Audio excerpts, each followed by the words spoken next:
My name is Paul Einerson, Chief Operating Officer and Chairman of Geophysical Service Incorporated. I have a story to tell you about my company, which, by the way, has a fascinating history.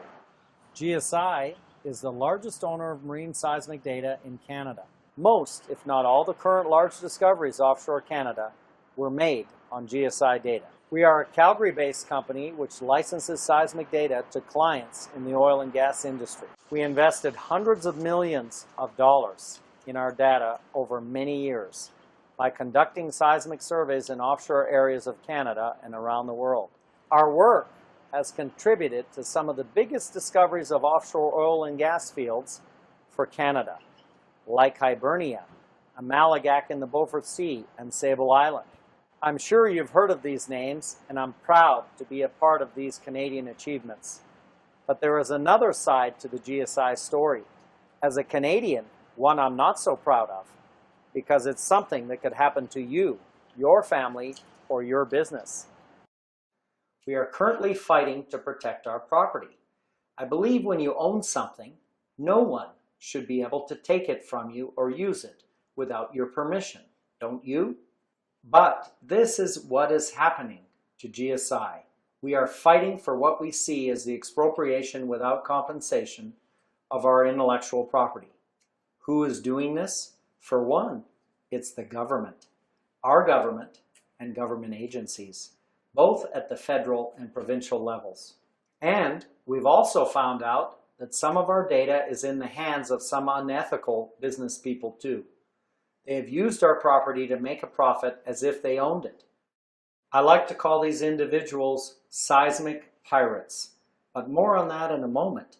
First, what kind of property are we talking about? It's confidential information, our proprietary intellectual property, something we have created. In this digital day and age, of course, we hear a lot about that, especially people stealing someone's personal or business information over the internet. We all try to protect our valuable personal and business information. In this case, the property I'm talking about is the seismic data GSI has collected offshore Canada for decades. This is what GSI licenses to bring revenue into the company. This is our property. We have created it. It's the same principle as creating a work of art. Then you see it used by someone else claiming it as their own. I think most of us would be outraged by that. People who are unwilling to create their own work take the hard work of others every day and pass it off as their own. I personally know of someone who took their original artwork to a printing shop to have prints made so she could sell them. Later on, she discovered that very same artwork was posted on the printer's website, free for anyone to come and get. She never gave the print shop owner permission to keep any of the reproductions of her artwork, let alone post it online, or use it to promote the printing company. And of course, she was never given anything for it.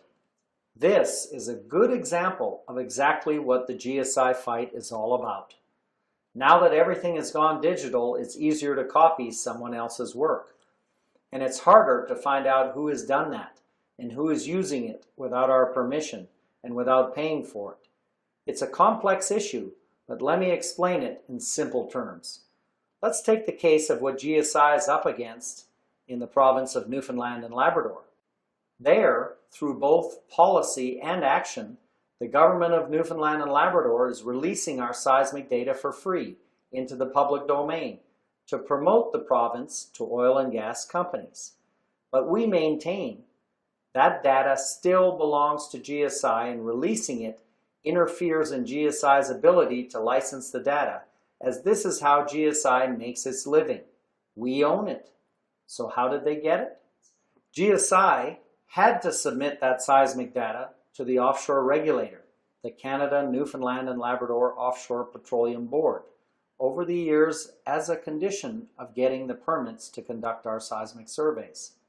For the same reason, we were forced to submit data to the Canada-Nova Scotia Offshore Petroleum Board and the National Energy Board that manage other offshore areas of Canada.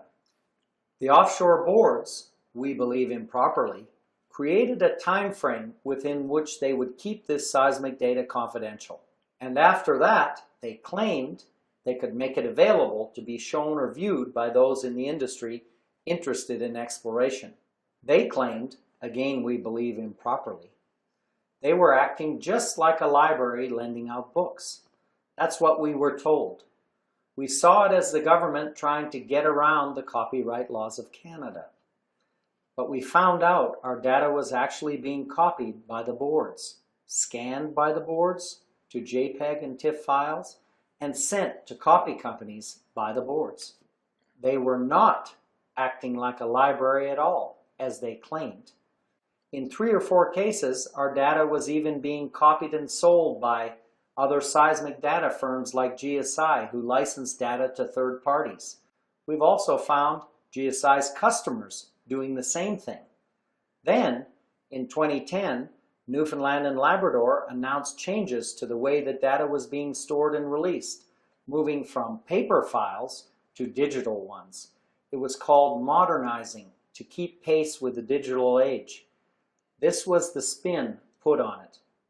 But that just made matters worse, making it easier for anyone to get that data and expanding the disclosure from the paper copy to the very digital formats that GSI licenses to its customers. This amounts to expropriation. I feel like the Newfoundland Petroleum Board and provincial government are trying to put me out of business. I was so outraged by this, I canceled plans to conduct a $10 million seismic survey off Newfoundland. All Premier Dunderdale could do is tell me that this was for the greater good. A private Canadian company, the only one in this market like GSI, should be supported by government policies. Instead, it's just the opposite. Over the years, GSI has invested hundreds of millions of dollars in promoting the offshore to oil and gas companies. This has attracted billions of dollars in investment, provided economic growth and thousands of jobs for people in the Maritimes. GSI has been a good corporate citizen. GSI cooperated to assist research, to further scientific knowledge, and to provide a year-round and consistent seismic service year in and year out, which never existed in Canada. But now we are forced to go to the courts to protect and recover what was rightfully ours in the first place, and struggle to even stay in business. What we are looking for is simply justice. We want our property back and to be paid for the unauthorized use of it. I invite you to learn more about the GSI fight because it's an issue that's important to all Canadians. My message is that this could happen to anyone who creates, invents, or owns property. What if you are the next target for something that is said to be for the greater good? So why is this an important issue for all Canadians and for you? It's because it's a property rights issue. This is something that everyone should worry about. Am I next? The government shouldn't be allowed to get away with this, and compensation should be paid whenever property is expropriated in this way. In GSI's case, it's much worse.